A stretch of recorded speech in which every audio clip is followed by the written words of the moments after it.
ആയിക്കോട്ടെ, ഇന്ന് ഇതേപോലുള്ള ഒരു കറിയാണ് തയ്യാറാക്കുന്നത്. അപ്പോഴും മസ്റ്റായിട്ട് നിങ്ങൾ ട്രൈ ചെയ്യണം, നല്ല ടേസ്റ്റ് ഉണ്ട്. ആയിക്കോട്ടെ, സിലം ബ്ലോസിലേക്ക് സ്വാഗതം. ഇതേപോലെ ഒരു പപ്പങ്ങ എടുത്തിട്ടുണ്ട്. എന്തല്ലേ ഇത് വെച്ചുള്ള ഒരു റെസിപ്പി നോക്കാം. ഒരു നല്ല വ്യത്യസ്തമായ രീതിയിലാണ് തയ്യാറാക്കുന്നത്. ഇപ്പോൾ വീഡിയോയിലേക്ക് പോകാം. ഇതിനെ ഇനിയൊന്ന് തൊലിയൊക്കെ ചെത്തി ഒന്ന് വൃത്തിയാക്കി എടുത്തുകൊണ്ട് വരാം. ഇപ്പോൾ പപ്പായ ഇതേപോലെയാണ് അരിഞ്ഞെടുത്തിരിക്കുന്നത്. ഞാൻ കാണിച്ചു തരാം. ഉണ്ടല്ലോ, ഇതേപോലെ ഒരു പീസ് എടുത്തിട്ട്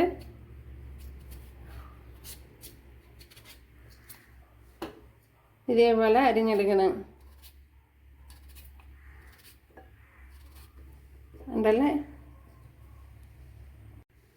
അതിനെ ഇനിയൊന്ന് നല്ലതുപോലെ ഒന്ന് കഴുകിയെടുക്കണം. കഴുകി വൃത്തിയാക്കി എടുത്തുകൊണ്ട് വന്നിട്ടുണ്ട്. ആവശ്യത്തിനുള്ള ഉപ്പ് ചേർത്ത് കൊടുക്കാം. അതേപോലെ കുറച്ച് മഞ്ഞൾപ്പൊടി, വേകുവാൻ ആവശ്യമായ വെള്ളം ചേർത്ത് കൊടുക്കാം. ഒന്ന് കലക്കി കൊടുക്കുക. ഉണ്ടല്ലോ, ഇവിടെ അത്യാവശ്യം വെന്തിട്ടുണ്ട്.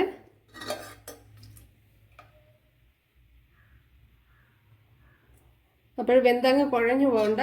അപ്പോൾ ലോ ഫ്ലെയിമിൽ ഒരു വിസിലാണ് കൊടുത്തത്. ഇവിടെ ഓയിൽ ചേർത്ത് കൊടുത്തിട്ടുണ്ട്. അതിലേക്ക് 1 ടീസ്പൂൺ ജീരകം ചേർത്ത് കൊടുക്കുക. എൻ്റെ കയ്യിലിരുന്നത് ഇത് ടേബിൾ സ്പൂണാണ്. അപ്പോൾ ഞാൻ ഇതിൻ്റെ ഇത്രയും റൗണ്ടിനെ എടുത്തിട്ടുള്ളായിരുന്നു. അപ്പോൾ ചെറിയ സ്പൂണിന് 1 ടീസ്പൂൺ ജീരകമാണ് ചേർത്ത് കൊടുത്തിട്ടുള്ളത്. ഇതിലേക്ക് കുറച്ച് കറി ലീവ്സ് കൂടെ ചേർത്ത് കൊടുക്കുക. അത് കഴിഞ്ഞ്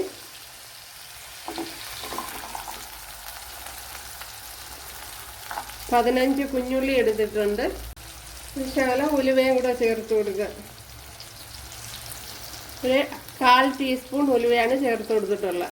ചെറിയൊരു ഇത്രയൊരു പീസ് കായം കൂടി ചേർത്ത് കൊടുത്തിട്ടുണ്ട്. ഉണ്ടല്ലോ, പൊടിയുള്ളവർ കായപ്പൊടി ചേർത്ത് കൊടുത്താൽ മതി.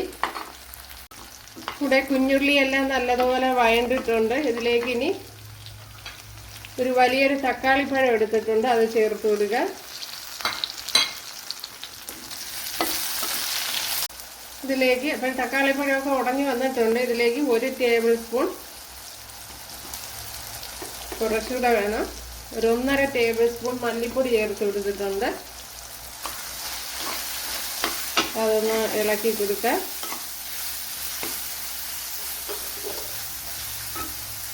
അതിനുശേഷം ഇതിലേക്ക് 1 ടേബിൾ സ്പൂൺ മുളക് പൊടി, ഇത് കാശ്മീരി മുളക് പൊടിയാണ്. ഇതിലേക്ക് മഞ്ഞൾപ്പൊടി,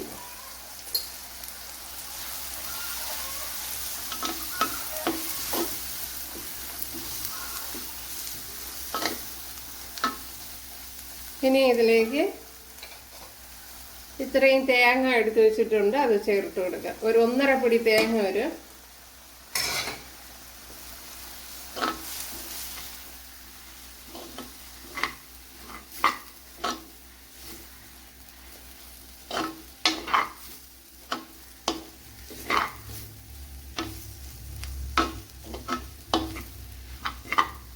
തേങ്ങ വറുത്തൊന്നും എടുക്കണ്ട, അതിൻ്റെ പച്ചക്കുത്തൊന്ന് മാറ്റിയെടുക്കണം തേങ്ങയുടെ. അപ്പോൾ ഇത് തന്നെ മതിയാവും. ഇനി തീ ഒന്ന് ഓഫ് ചെയ്ത് കൊടുക്കാം. നമ്മുടെ മസാലയെ മറ്റൊരു പാത്രത്തിലോട്ട് മാറ്റിയിട്ടുണ്ട്. മിക്സിയുടെ ജാറിലോട്ട് ചേർത്ത് കൊടുത്തിട്ടുണ്ട്. അപ്പോൾ തണുത്ത് കഴിഞ്ഞതിന് ശേഷമാണ് ചേർത്ത് കൊടുത്തിട്ടുള്ളത്. കണ്ടല്ലോ, നല്ലതുപോലെ അടിച്ചെടുത്തുകൊണ്ട് വന്നിട്ടുണ്ട്. ഇവിടെ ആവശ്യത്തിന് ഓയിൽ ചേർത്ത് കൊടുത്തിട്ടുണ്ട്. അതിലേക്ക് ഇപ്പോൾ ഓയിലൊക്കെ അവരവരുടെ ആവശ്യത്തിന് ചേർത്ത് കൊടുക്കുക. ഇതിലേക്ക് 10 അല്ലി വെളുത്തുള്ളി, ചെറിയ പീസ് ഇഞ്ചി ഇതേപോലെ ചതച്ചെടുത്തിട്ടുണ്ട്, അത് ചേർത്ത് കൊടുക്കുക. അതേപോലെ 2 പച്ചമുളകും എടുത്തിട്ടുണ്ട്, അതും ചേർത്ത് കൊടുക്കുക. ഇതിലേക്ക് 10 കുഞ്ഞുള്ളി ചേർത്ത് കൊടുക്കുക.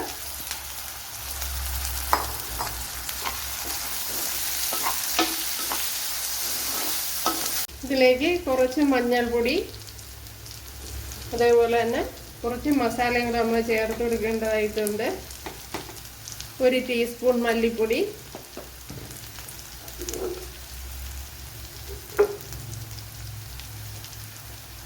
1 ടീസ്പൂൺ കാശ്മീരി മുളക് പൊടിയും കൂടെ ചേർത്ത് കൊടുക്കണം. ഇപ്പോൾ തീ ഞാൻ ഈ സമയം കുറച്ചാണ് വച്ചിരിക്കുന്നത്.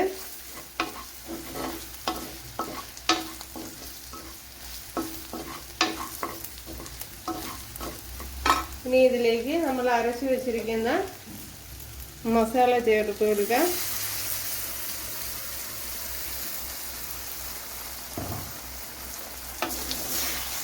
മിക്സിയുടെ ജാറോടെ ഒന്ന് കഴുകി ഒഴിച്ചു കൊടുക്കുക.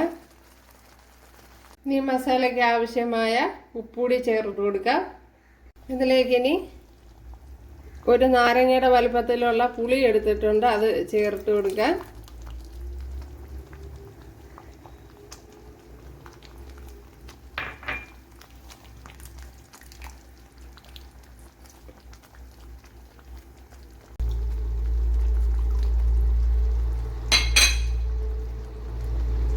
ഇതിലേക്ക് നമ്മുടെ വെന്ത പപ്പായ ചേർത്ത് കൊടുക്കുക.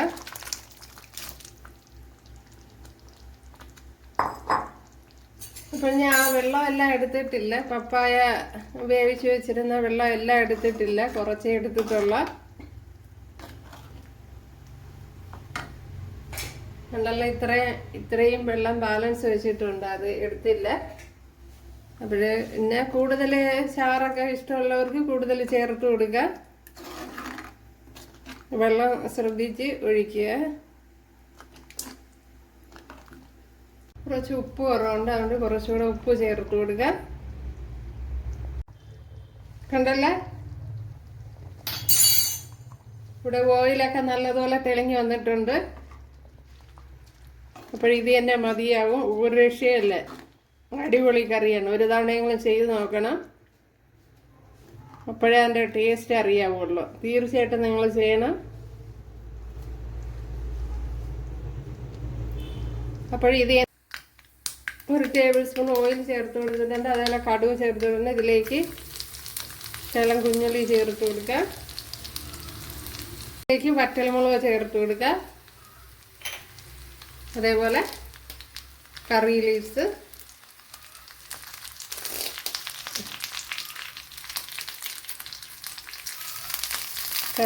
ഒന്ന് അതുപോലെ പിച്ചി ഇട്ട് കൊടുക്കുക.